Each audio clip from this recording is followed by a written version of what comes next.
All right. Judge, there was one matter that Mr. Steele brought to our attention. I don't know if he intends to. What is it?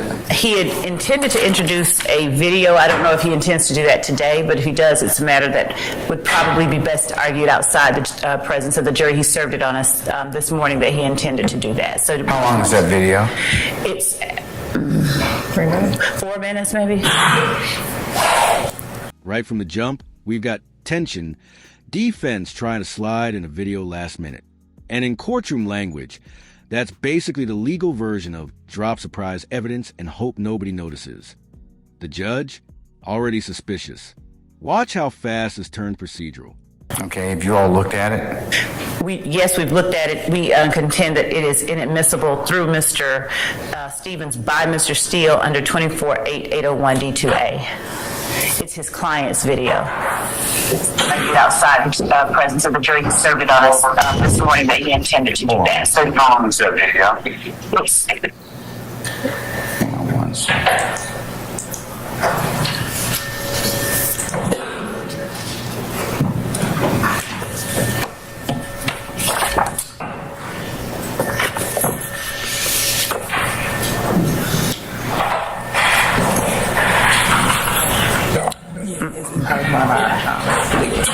It's part of our legal system. You think so? This is the same thing that happened yesterday. Did she get a link? A Zoom link for this? Yesterday it said yesterday, and then it changed to 14. Oh, let me find out. She may have sent it yesterday.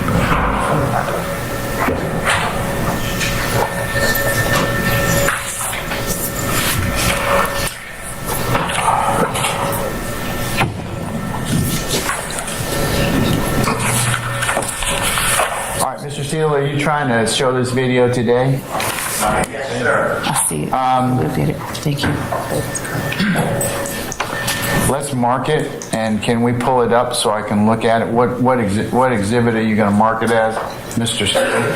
Your Honor, that will be number 32, Mr. Wick, 32, and fast, Mr. Kokomo. If he's faster today, okay? Because I'm really kind of annoyed with his slowness of pulling up these videos. I'm just teasing. All right, Mr. Kokomo, can you pull it up? Okay. This is the non-safe version. No pressure. Yeah.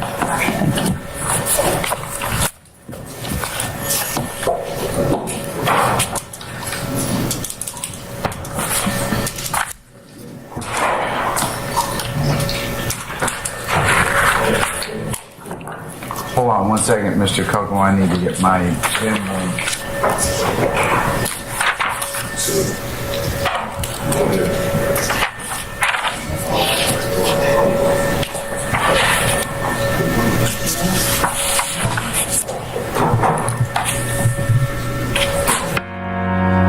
Hold on. Okay, one second.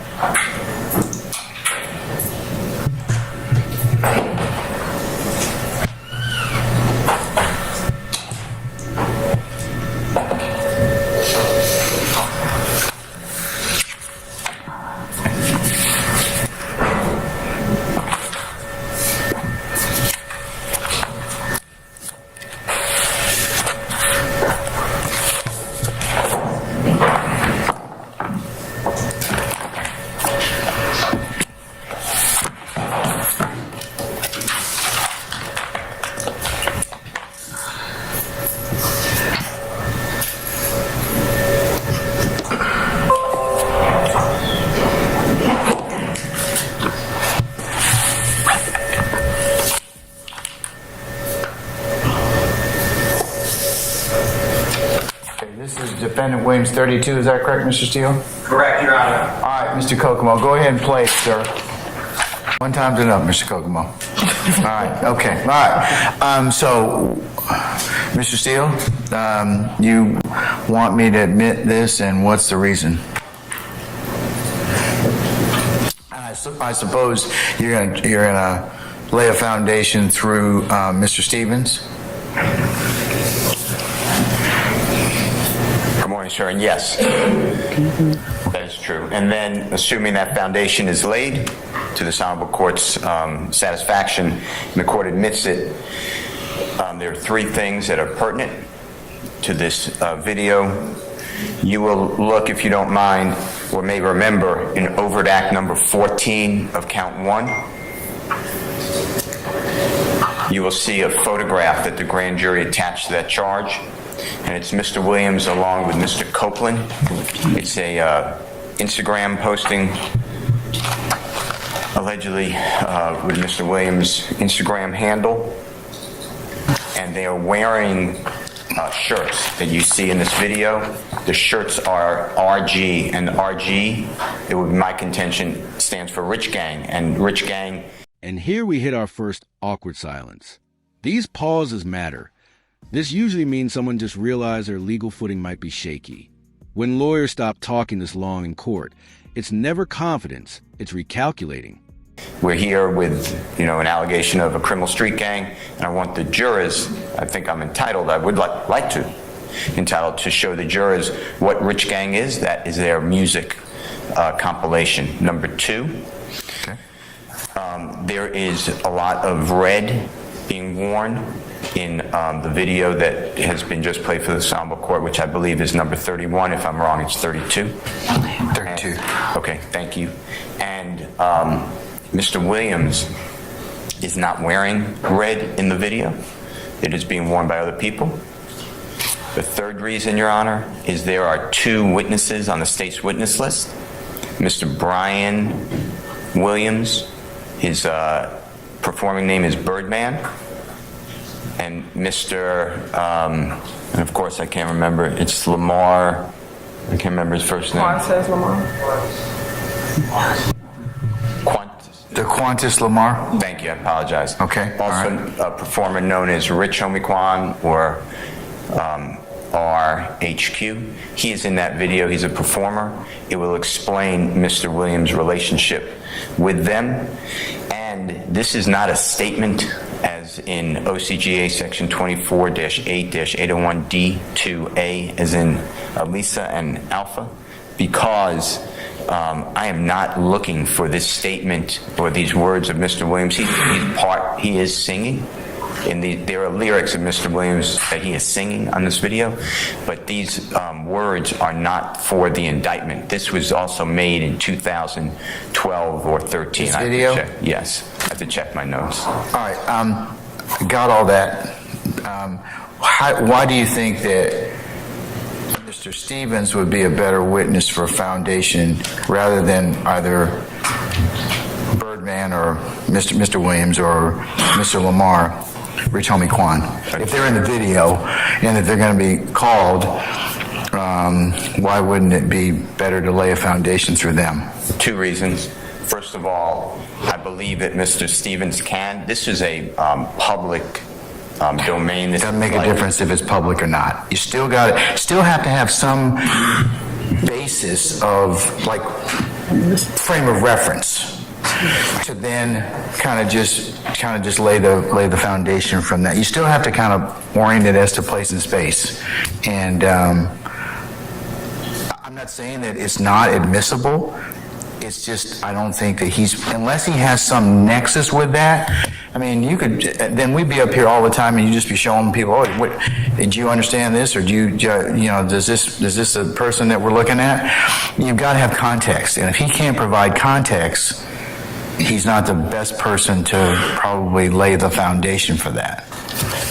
I mean, he can state the obvious, but he's got no context. Much like, or different like if you have Mr. Williams or Mr. Lamar come in and they say, okay, well, listen, yeah, I'm in the video. Listen closely. This judge is jokes, but trust me, humor in a courtroom is never just humor.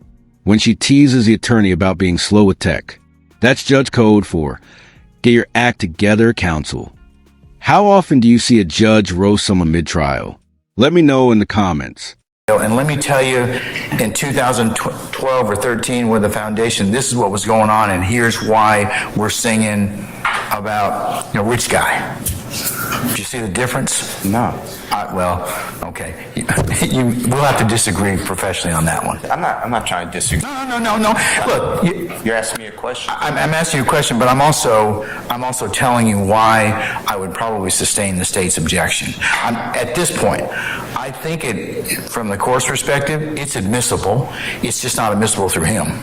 Well, I'm going to then ask the court to reconsider for two issues. First of all, and I know every ruling is different, I'm aware of that, but the pushing P video that is directly in the indictment, Mr. Stevens did not have any type of nexus to this. And it was objected to. And I'm telling you, I'm telling you why I as the gatekeeper are not going to continue on that line of introduction.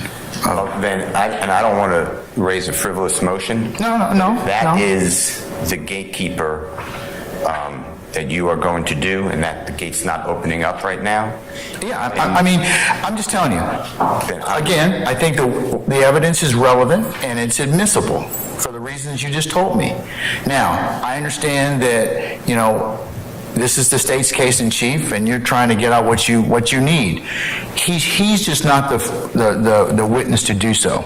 Okay. Well, I also like in the court to, when I make the motion, I'm making it now, then any of the state's witnesses who are going to talk about lyrics, going to talk about videos, going to talk about photographs, they have no nexus. They are just pulling things off the internet that's in the public domain. And then if this honorable court just adopts this, or not adopts, if enforces this ruling, then I'm making a motion to exclude that evidence. I rule on what's in front of me, okay? It's disingenuous to say that, okay? I look at what is presented before me. I try and get it right for both sides. I am not admitting or excluding evidence in a vacuum. So for you to say that is disingenuous to the court. I'm going to look at the evidence depending upon the facts and circumstances of what I have before me. If the state has an issue with foundation, I'm gonna hold them accountable as well. And remember what I told you about the lyrics and everything else. It is dependent upon what is presented in terms of a foundation, and I believe I made that very clear when we argued that motion with Mr. Carlson. So I'm just telling you, I believe your evidence is for a proper purpose. I just don't believe that Mr. Stevens is the right person at this time for the reasons that I've just stated. He provides no. Part of it is you have to understand. You have to know what's in what you have to know, or have some relevant basis to testify about what's in the video, or what's in the item, or what's in the picture. Mr. Stevens struggled with that yesterday. He really did, and that's the court's concern. Madam, did you have something you want to say? I do, Your Honor. Additionally, Your Honor, the requirement of Rule 801 D2A that an admission, and it does not have to be inculpatory or exculpatory, but that it be offered against a party is designed to exclude the introduction of self-serving statements by the party making them. So the state's contention is that if Mr. Williams wants to put in words spoken by Mr. Williams will have to take the stand, and he can get that in, and that he would be the proper person to get in his statements through, not someone else. That is the reason that we are objecting.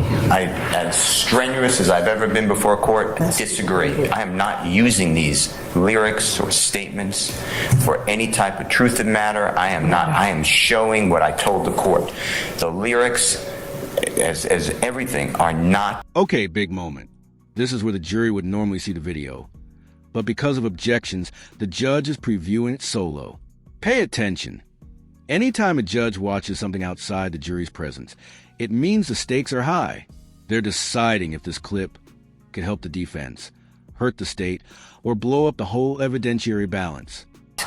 Taken for truth. So 801 D2A is not a statement as a state is trying to make. They want to say any utterance by Mr. Williams is some sort of self-serving statement. That is not true. There's nothing self-serving. It's still a statement. It has to be self-serving, and it has to be non-hearsay. No, it's got 801. A statement means an oral or written assertion or nonverbal conduct of a person if it's intended by the person as an assertion. So oral or written assertions pretty broad under 801A. Well, Mr. Steele, you can identify it. I'm telling you how I'm probably going to rule at this point in time. And if that's your desire, I'm going to tell you that I'm not going to admit it at this time, but however, that I'll reconsider it depending upon who else testifies. so noted. Okay, all right. Let's go ahead and, unless there's anything else, we're going to call for our jury.